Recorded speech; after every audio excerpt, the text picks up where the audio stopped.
Would hair need to be shaved if a cyst was to be removed from the top of the head? Good question.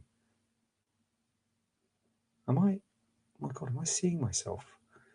Oh, I'm going to have to close that. That's awkward. Good question. Good question. Yes. Well, no. Right.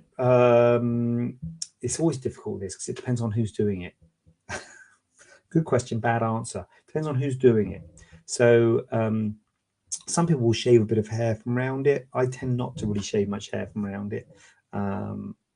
It's a nuisance when you're suturing something on the scalp, because the hairs get in the way and they get caught in the stitches and you have to pull the hairs out. So some people do shave a bit of hair, but I think that's not. Well, that might be what you're talking about. You wouldn't shave it like a big bald patch, especially on a lady with like long hair and stuff. You wouldn't, but you might trim a little bit of hair just because it keeps on getting caught in the stitches. But that hair will grow back.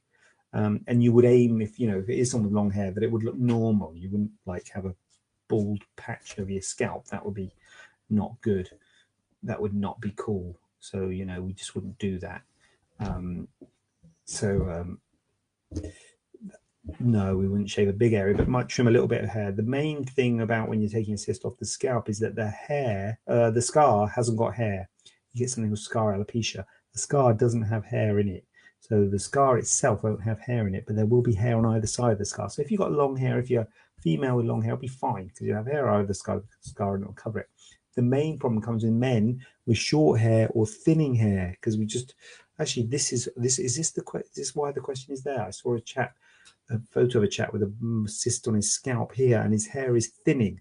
And I'm thinking, hold on a minute, his hair is thinning. Now, obviously, you can say, well, I can see the cyst, so I don't like it because there's a big bump there. Fair enough. We can remove the cyst for you. But the scar will be more obvious in someone with short hair. A bit like when you have a stubble.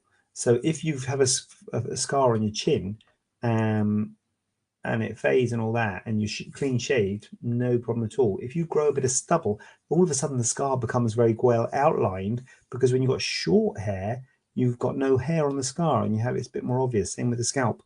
As I say, if they've got no hair, a scalp can be like, if you're bald, like proper shaved and buffed, the scar will probably be pretty good. A bit obvious to start off with. But when you've got a short bit of hair, the scar is more obvious because you get no hair on the scar, so it's more obvious in a short hair person.